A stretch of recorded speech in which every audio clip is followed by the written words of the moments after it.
Welcome back, best ever listeners, to another episode, the 10th episode, in fact, of Passive Investor Tips. We are well underway. We are 10% of the way to our goal. This is inevitably going to be a 100-episode series on tips and strategies and the foundation and the mindset of becoming a professional passive income investor.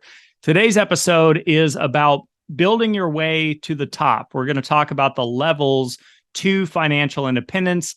Disclaimers, as always, not telling you or anyone else what to do. This is not to be construed as financial advice. This is for educational and informational purposes only. So again, I want to discuss the various levels or the hierarchy, if you will, when it comes to building wealth. So if you're familiar with Maslow's hierarchy of needs, this is very similar in concept. So Abraham Maslow, sometime around the 1940s, I believe it was, wrote a paper. It was called The Theory of Human Motivation, essentially about humans' needs and motivation. So I'll put that up on the screen for you right now if you're joining us here on YouTube. So at the bottom of the pyramid are the most basic human needs, the physiological needs, things like food, water, shelter. And then once that's obtained by a human being, you can then begin moving up the pyramid to safety needs, then to love, belonging, and relationships above that, and then to esteem needs, things like having a sense of accomplishment. And the highest tier of Maslow's hierarchy of needs is called self-actualization. This is where one can achieve their fullest potential. And the point in me sharing that with you is that you can't just skip right to the top as much as we would all like to. It's not possible to have self-actualization without first having your basic needs met, things like food, water, and shelter, for example. So in parallel, because Maslow is such a widely known example, I decided to create my own hierarchy of wealth building, showing you the various levels. You may be wondering where you stand in the pyramid of wealth building. That's what we're talking about in this episode. Again, if you're joining us here on YouTube, you can see this example in front of you. I will put it on the screen. If you're joining on audio, I'll do my best to articulate these points and describe it. I'm sure you'll be able to follow along. So my pyramid is flipped upside down because we're talking about building wealth. And it just makes sense to me to start with the lowest amount on the bottom, the least amount of wealth, and have the most abundance and wealth on the top. So just envision a pyramid flipped upside down as we go through this. But again, the concept is the same. You still move up the pyramid to the top. So at the bottom of my pyramid, I call this self-sufficiency. And this is where you can support your living costs and expenses through active income. So maybe you have a W-2 job, maybe you're an independent contractor, but basically you are working to pay for your expenses. That's where most of us start out. The next level as you move up is where you eliminate high interest debt, anything I would call bad debt, credit card debt, things like that. And you have some cash in the bank as a reserve.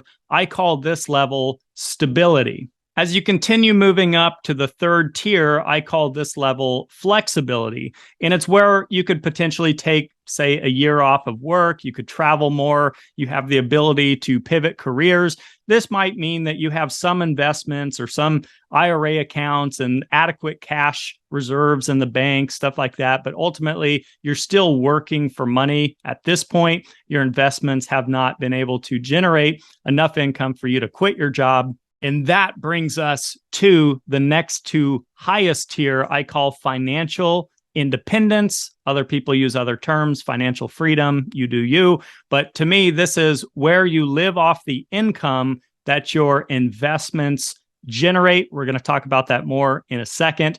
In the final tier at the very top is something I call financial abundance, and it's where money is no longer a concern. You, quite frankly, have more than you'll ever need. And commonly what people do at this stage is they begin to give back in different ways and in very large ways. You might see that with some of the wealthiest people out there in the world donating huge sums of money to various causes, things like that. So my goal is to encourage investors like yourself, if you haven't already, to be able to achieve the level of financial independence. It's something I tackled in about 7 years in a bull run market, mostly using real estate as my asset class. It may take you less time than that. It may take you more time with that. It really depends on you, your strategy, your income, and what you decide to do. There's so many great things that can come from financial independence. It doesn't have to mean retirement in the traditional sense, although you could choose to make it that. I would say at the very least, what it allows you to do is allocate your time where you see best fit. So it's essentially giving you a choice to remain active with work, but you don't have the obligation to have to work. So taking a step back here just for a moment, the purpose of this show, Passive Investor Tips, is to help you understand the fundamentals and help you build a foundation for building wealth for yourself. We talked about fundamentals a lot more in detail in episode number 7 and 8. By the way, if you haven't checked those out, we've got 2 sources now that you can go to. You can go to YouTube and search for Best Ever CRE. Find the playlist Passive Investor Tips and watch all the episodes 1 through 100 over time. We're on episode number 10 right now. Or you can go to bestevercre.com, click on podcasts at the top, and scroll down to Passive Investor Tips if you've missed any episodes or want to take a deeper dive on other topics in the series. And the reason that I always talk about fundamentals and foundation and why those are so important is we have endless examples of high income earners worldwide, quite frankly, who, some of these people make millions of dollars per year, but they never exceed the hierarchy level of having flexibility, which is the ability to take some time off of work. And the reason is, I'll show you right here. I'm going to pull the pyramid back up on the screen for you. It's because they never become professional investors. More specifically, passive income investors. If you notice, going back to this financial independence hierarchy here, it's defined as you can live off the income your investments generate.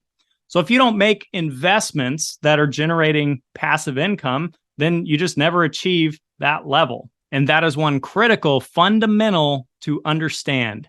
Hashtag passive income. So with that, to your success, I hope you found this episode and very short video useful and beneficial. I try to make these as short as possible and right to the point to add as much value to you in as little time as possible. Thank you for tuning in. I'm your host, Travis Watts. Been another episode of Passive Investor Tips. Have a best ever week, everyone. We will see you in the next episode.